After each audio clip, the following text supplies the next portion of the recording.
my name is Parastu Imami, and I'm the host of The Road to Success for Your Highly Sensitive Child. This podcast is about empowering parents of highly sensitive children to nurture their child's unique personality trait and create a path to success. Our podcast provides guidance, insights, and support to help you unlock your child's full potential, fostering resilience, confidence, and a bright future. If you're new to my podcast, please go back and listen to episodes 1 and 2 because they provide information on high sensitivity that all subsequent episodes will build upon. If you skip these episodes, you won't get as much out of this and all subsequent episodes. To book a private coaching session with me, please visit my website at parentinghsc.com. If you're a woman leader in the corporate world and know or suspect that you're highly sensitive, the Grit Collaborative Mastermind might be for you. It's a small, invitation-only community for perceptive and empathetic women leaders to safely share their challenges and their wins, and to learn from each other and from the trained executive coach who facilitates the group conversations. The next cohort of women leaders launches September 19th. For more information, go to the link in the episode description or visit www.rercoaching.com/grit-public. So welcome to today's episode, where we dive into a topic that often flies under the radar, but plays a crucial role in the well-being of highly sensitive children: nutrition and a healthy lifestyle. As parents, we know that raising a highly sensitive child comes with its unique challenges and rewards. But one area that we might not immediately connect to their sensitivity is what they eat and how their eating habits impact their daily lives. Today, I have a special guest, Mr. Lucas.gabes, who has had a profound impact on my life for the past 6 months, as he's part of my healing team, helping me combat a health issue that I've been fighting for the past 3.5 years. Welcome, Lucas. It's so great to have you. Thank you very much for making time to be with us today and sharing your valuable knowledge with us. Hi, thank you for having me on your podcast. Of course. So before I met you, I really thought I knew everything there was about healthy eating and nutrition and just healthy living in general. I've always worked out. I've always been very good about what I eat and what I put in my body. And I really thought, I've done this since I was 16 years old, so a very long time. So I thought, oh, I know it all. And I've done a lot of studies too on what I should be eating, what's good for me, and I keep up with it year by year.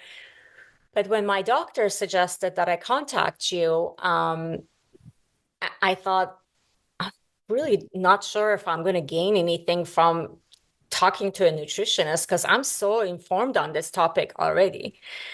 I met with you on my first session. I was so shocked about how much you shared. You shared so much with me on the first session that I walked away going, oh my God, my mind is just blown away. I mean, you were incredible. The amount of information that you shared with me that I really didn't know, which was so surprising to me. Here I am thinking, oh, I'm so good. I know I'm eating nutritious food. I'm eating everything I need to be eating.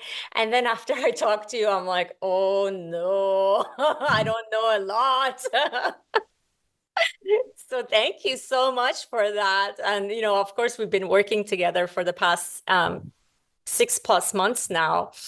And every session, I'm just blown away by your knowledge and how much wisdom you have to share with me. So I'm so happy that you're here helping the listeners learn as much as, I've learned from you. Of course, it's a short session, so hopefully they'll book a session with you as well to gain your knowledge on a continuous basis. But thank you so much for being here. Thank you, Paras, to it. And you're so right.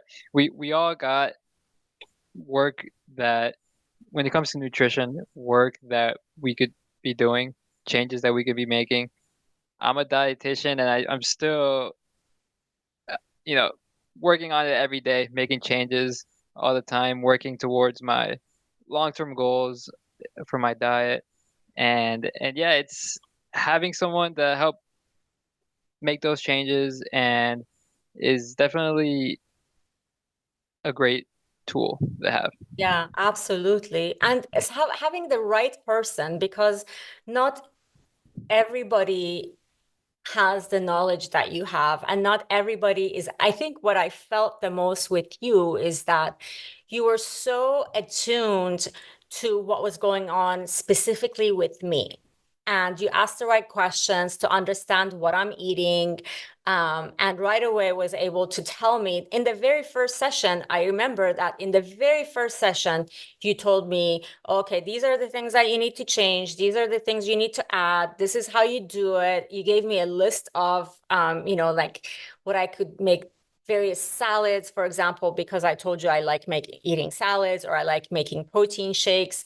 You gave me all these information, and I just felt like one session, like how could somebody give me this much information in one session? So I really think that it's great to work with a nutritionist, but it's also great. Like, I got lucky that I found you, because I didn't know, how to find a nutritionist. It just was, coincidental. Although I don't believe that anything in life is coincidence, I really believe that, I believe in God, and I believe that everything is divinely guided.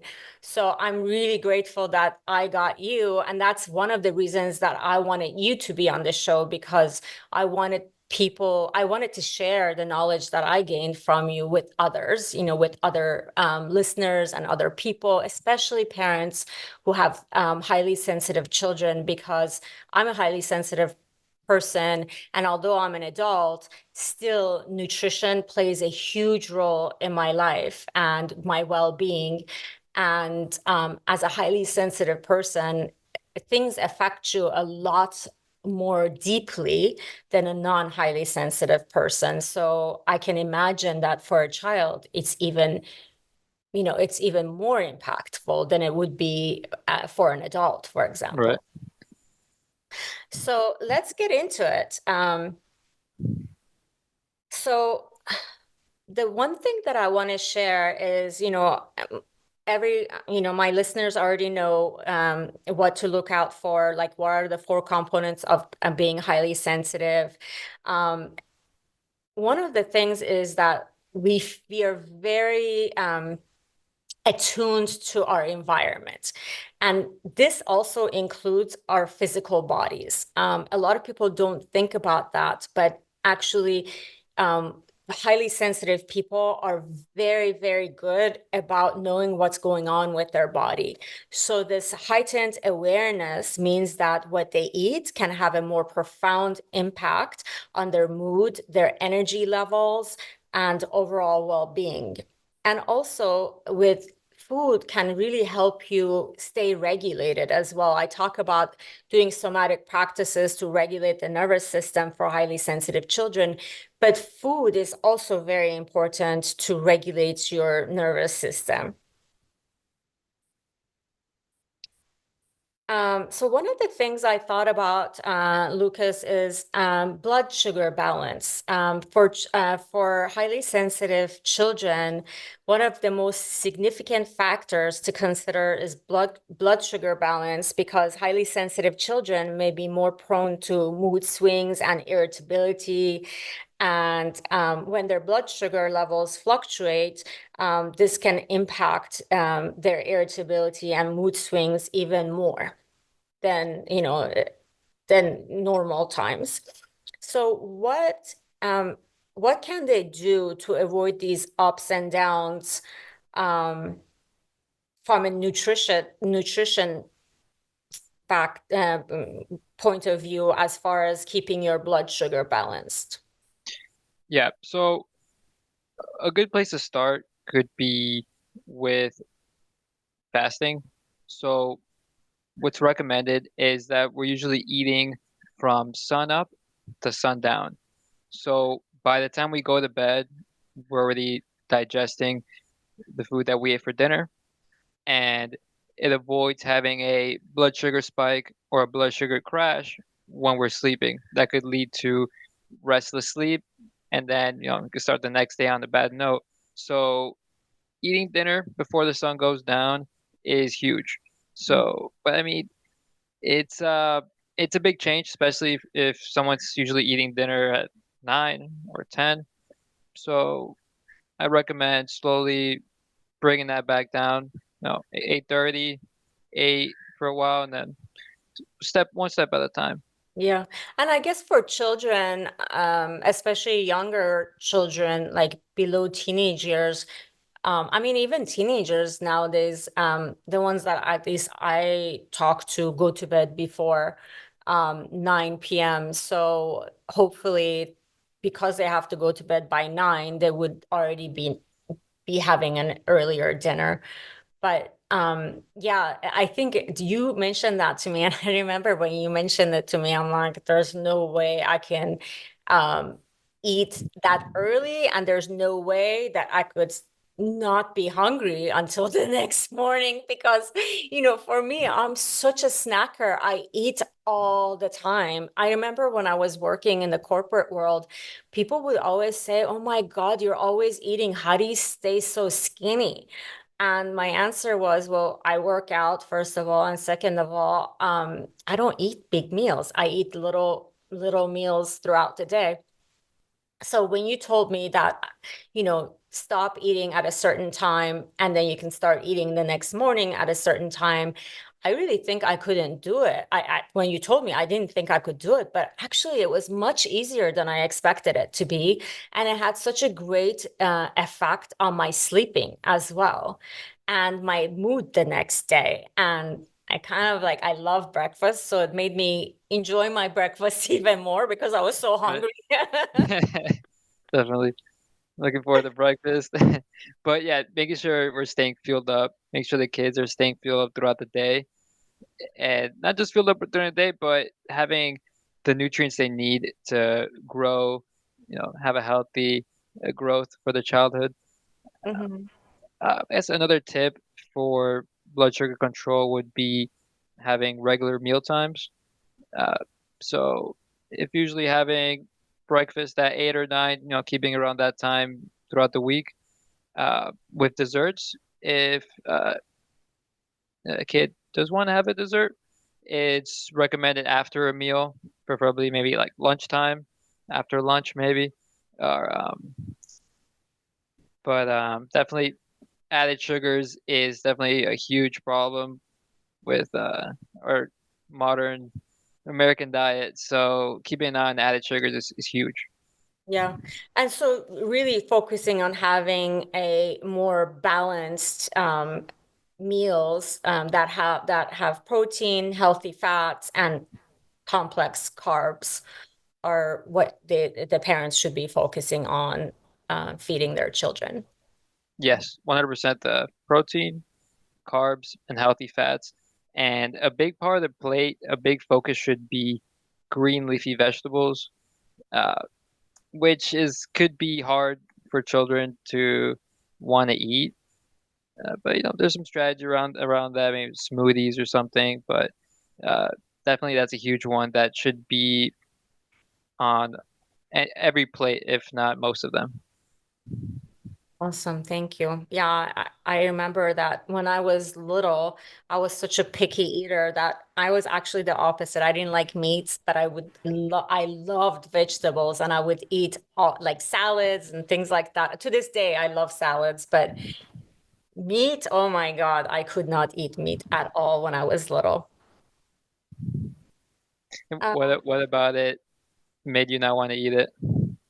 um, I think because I would think about the fact that it's an animal that I'm eating, and it broke my heart that an animal had to die for me to be eating it. And I don't know, I just didn't want to consume another animal. And I remember as a child, we lived in Iran when I was little, and we had a lot of stray cats, a lot.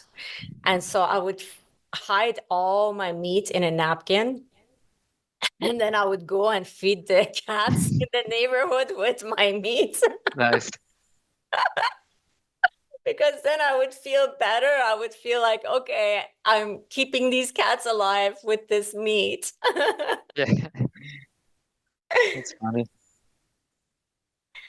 So let's talk about some choices of food that support calm and balanced mood. So one of the things that I thought about was omega-3 fatty acids. So I know that some children love fish and others don't. But I know, for example, with fish, salmon is really good in having omega-3, but um, if you're baking it, most likely children are not going to enjoy that, but then you could make it nice and crispy, like, having it making it such that the texture is more tolerable for children, because most children don't like the texture of fish, especially Mhm. salmon. Um, what else? What other recommendations do you have for consuming omega-3s? Well, for the fish, I recommend sticking to the wild caught, avoiding any of the farm raised. Yeah. And some other good sources of omega-3s I recommend would be the avocados. Oh, yeah. Uh, if you're looking for the best cooking oil, it would be the avocado oil. Um, Mm. Seeds and nuts are great. Chia seeds, hemp seeds. I always put those in my smoothies. Yeah. And for children, what I learned to do is, because chia seeds are also very good for helping you, like if the child is having constipation, is very good for helping the child like be able to use the restroom. And so what I tell my clients is um just make them a pudding with chia seeds, because kids are not going to really like chia seeds, but if you make it into a pudding, like with chocolate milk or with orange juice or whatever it is that they like, then the child is more likely to eat it because it's a pudding, and you don't have to tell them it's nutritious or whatever. Because I think the minute the child thinks something is nutritious, they think it's not tasty.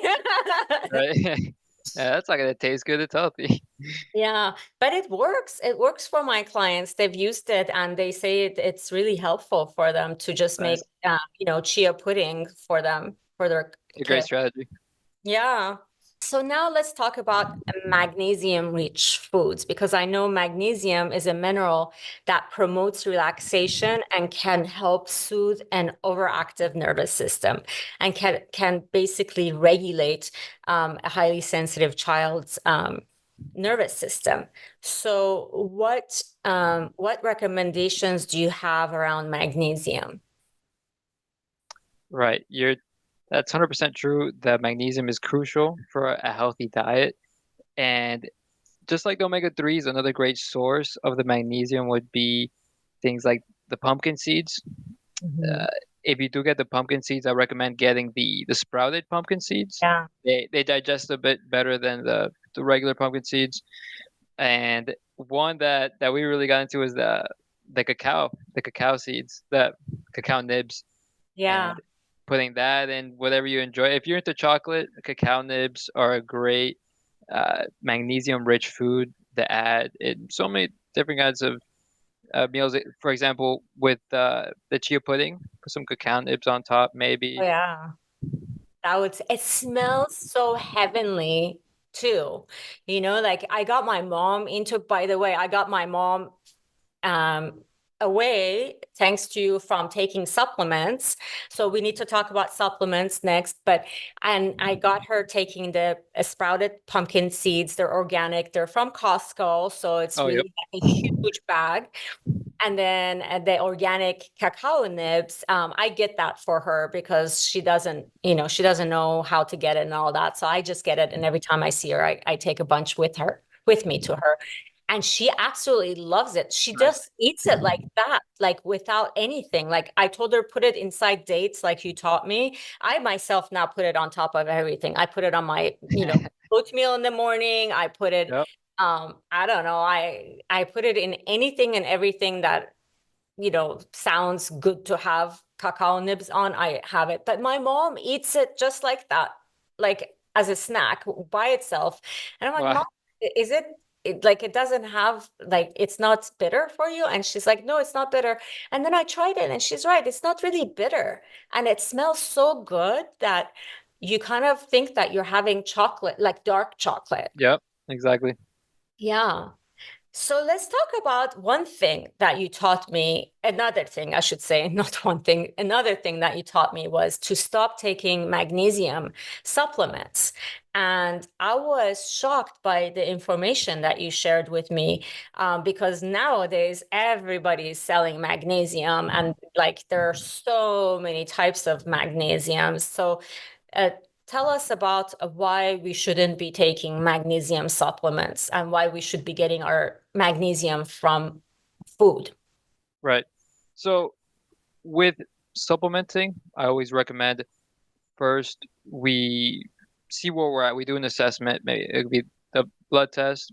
Yeah, And if they do come up with anything low, maybe low magnesium, then we try food first. We introduce magnesium-rich food sources in the diet, and maybe 6 months to a year later, test again, see what happens. Uh, if it's not improved, then yeah, maybe we could go into the supplements. But it's not recommended to go straight into it, especially with the magnesium supplements, because magnesium is when we absorb magnesium, it competes for absorption with other minerals like copper. So with having that big load of magnesium in the body, other minerals like copper won't get absorbed as well. I see. Yeah. Yeah, that was very informative to me because I didn't know. And copper is not the only mineral that's not getting absorbed. As when you're taking a magnesium supplement. So that was very informative for me. So thank you for sharing that. And then let's talk about the benefits of having probiotics and gut health because highly sensitive children actually tend to have a lot of gut issues. They tend to have a lot of stomach. They constantly are saying, Mommy, I have a stomach ache. Or when they're in school, they have stomach aches and they want to go home. And a lot of people don't believe them actually because they think that they're saying this all the time. So it must be something that they're making up. But it's actually proven, like scientifically proven, that it is factual. When your child is saying that they have a stomach pain, they're not making it up. Even like little kids, like toddlers might say that too. I remember my niece Alexa. She had an episode with me where she had a stomach ache, and I panicked because she was so little, and I was like, "Oh my God, she has a stomach ache. What should I do?" And then at first I thought she was making it up, but then I realized that no, it happens to her quite a bit. Even today, she's a teenager now, but she gets stomach aches a lot. So what do you recommend as far as gut health is concerned? I think one of the most impactful things that we could do for gut health would be reducing the amount of processed foods that we eat. All the artificial ingredients, added sugars, hydrogenated oils, all this wreaks havoc on the digestive system. And it's not an easy thing to do to just drop all processed foods. I'm a dietitian with a farm and I still eat too much processed foods. Mm. It's about taking small steps at a time. If you're having processed foods in your breakfast, maybe we could focus on just the breakfast and just having a good healthy breakfast, or small changes at a time is the way to go for something big like reducing processed foods. Hmm. Yeah. You know what? I actually, before I got sick, I was very good about not having processed food. And then, of course, when I got sick, I did the exact opposite. It was comforting, you know. I was in massive pain, and the only thing that would make me feel better was having all this sugary processed food that, was awful for me. But it really helped me like cope with the pain. And then then after a while I realized, oh my God, no, it's not helping me. It's just emotional. Like it's helping me think that like it's just soothing my emotions, but it's not physically helping me. And then when I talked to you, what I did was before my illness, I never had processed food in my home, never, because then I would know, well, the majority of the time I'm at the office, and the other majority of the time, the other time I'm mostly home. I mean, yes, I go out and stuff, but mostly I'm at home. So I would not keep anything processed in my home, and I would not keep anything processed at my desk in the office. Nice. So it was really good. And now I've gone back to that after you and I talked about how this is really unhealthy for me to be eating. I mean, I wasn't eating a lot of processed food, but given that, I was so careful before getting sick, in comparison, I was eating more. And when you told me to stop it, I just basically brought back the same regimen that I had before, which is I don't buy it. And if I buy processed food, I try to make it as healthy as possible. Um, I'm not sure if it is actually processed food that I'm buying, because I bought this thing. It's a snack, but it's like almonds covered with cacao nibs. So I don't think there's anything processed in there, but I'm not sure now that I'm thinking about it. But anyway, I avoid it as Yeah, I much mean, as possible. it's like it's same here. If I do eat processed food, it's going to be on the much healthier side, things like that.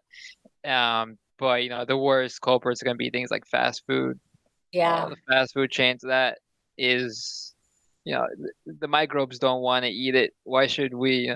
The burger that doesn't decompose. So Yeah. It's fascinating because Alexa, when she was little, she was not given any sodas whatsoever. And also, she was not given any fast food. And one time, we were at my mom's house, and my mom didn't have any food in her home. So I'm like, oh my God, mom, did you not think about Alexa? What are we going to do? Like, we're adults, but what about her? And then so I ran and got her the most healthy fast food that I could think of, which was, I think it was chicken from In-N-Out or something, like, I don't remember, but it was chicken. Um, and I came home, Alexa wouldn't eat it. She's like, no, that's not good for me. I'm not gonna eat it. And she was little. And then it came with like drink and fries. It was some kind of combination meal. And it was 7 Up. So I knew she wasn't having soda. So I thought, okay, the least, the best type of soda would be 7 Up. At least it doesn't have color. So she took one sip and she goes, "Oh, no, no, no, I'm not supposed to have, I'm not supposed to have sodas. Sodas are for adults." And she put it aside. I was like shocked by it. My wow. point in that is that a lot of people would say, "Oh, kids want to have fast food." But it is possible to teach your child not to have fast food, and especially highly sensitive children tend to be so intelligent and so much older than their wiser, I should say, than their age. So as long as you explain things to them, they're totally okay with not getting the fast food, or at least limiting it to maybe like something that's done once a year or something like that. And then the Right. other thing that you told me about is this A2 milk and A2. I mean, I discovered A2 yogurt, and I love having yogurt. Just like plain yogurt. I know a lot of kids also can get used to it if you give it to them as a young child. Like Alexa, for example, she eats yogurt with everything. Sometimes it grosses me out. I'm like, oh my God, you're not supposed to eat that with yogurt, but she eats it. She loves it. Like what? What's one of the weird combinations? Like we have Persian food that's like stew, and you're supposed to just eat it with rice, and she eats it with rice, the stew, and she puts yogurt on top of it. And it Nice. totally grosses me out, but she thinks it's amazing. And then she also has yogurt on top of spaghetti. Oh, wow. That's interesting. Yeah. This is plain yogurt. This is not like, it's not sweetened yogurt or anything.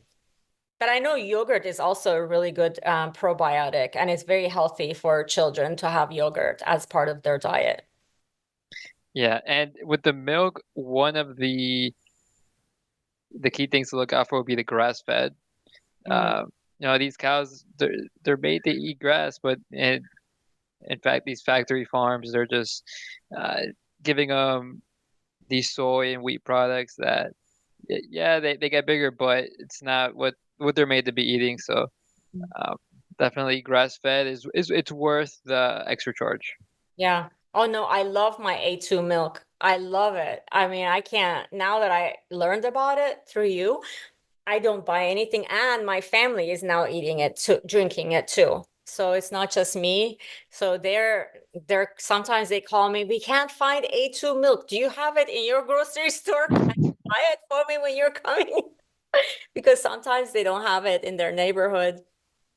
So thank you for joining me today. Remember, your role as a parent is not just to feed and care for your child, but to nourish their sensitive souls as well. If you have any questions or need further guidance, don't hesitate to reach out to us. Until next time, take care and continue to support your highly sensitive child with the love and understanding they need to flourish. So, as we wrap up today's episode, I want to remind you that you have the power to create a bright and successful future for your highly sensitive child. Embrace their uniqueness, nurture their strengths, and provide them with the love and support they need. Together, we can pave a path to success that aligns with their sensitivity. Thank you for joining us today. And remember, you're not alone on this journey. We'll be there with more insights and inspiration in our next episode. Until then, keep believing in your child's potential because they truly are extraordinary. Stay tuned, stay inspired, and stay committed to setting your child up for success in life. To book a private coaching session with me, please visit my website at parentinghsc.com.